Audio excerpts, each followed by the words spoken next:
In this module, we will continue our aseptic operation and containment in a fermentation process. As we have already discussed in our previous module that how we can assess the risk involved in fermentation process. So first, when we assessed the level of risk, then we have to give them the category of that organism. So actually there are different categories of containment level. Actually there are 4 different categories of containment level. You can see here that GILSP mean 0 level, 1 level, 2 level and 3rd level. So actually in total number there are 4 risk levels. So if we see our process organisms, so first we have to decide either our organism is non-genetically engineered, either that is genetically modified or GMO. So we have a clear-cut classification into 2 categories. One, non-genetically modified, and other category is genetically modified. So if we say that non-genetically engineered and that is a wild strain, and then that is the pathogens are, so we can either that is pathogen, and then based upon that 8-point criteria described by Colon 1992, so we give the 4 levels.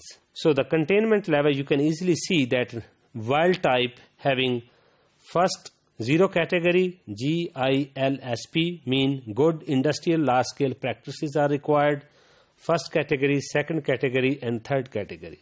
But as concerned the genetically modified, that further classified into harmless group 1 and potentially harmful group 2. So then they are further divided into 2 small scale and large scale, mean the fermentation volume, either we are using a lab scale or a pilot scale or an industrial level, the same case of that. So if that is a small scale, in both cases that known as A category. But if there is a large scale, either that belong to the group 1 or belong to the group 2, that goes to the B category. So if that is group 1, that is called as B1 category, but as concerned to large group and potential 2, then that B2, B3 and B4 categories. So by this diagram you can see that how we give different containment levels to our process organism. So if we know that our process organisms and their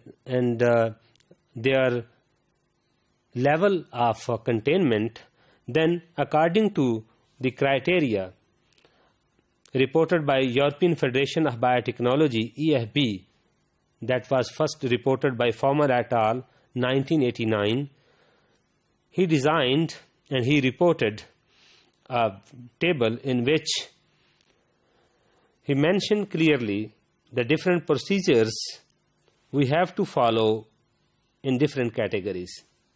So you can see here the 0 category, 1 category, 2 category and 3 category.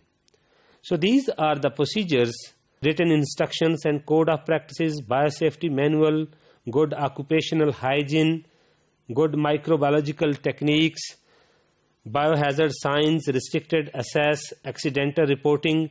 And you can easily see by this, if the sign is positive, mean that is required.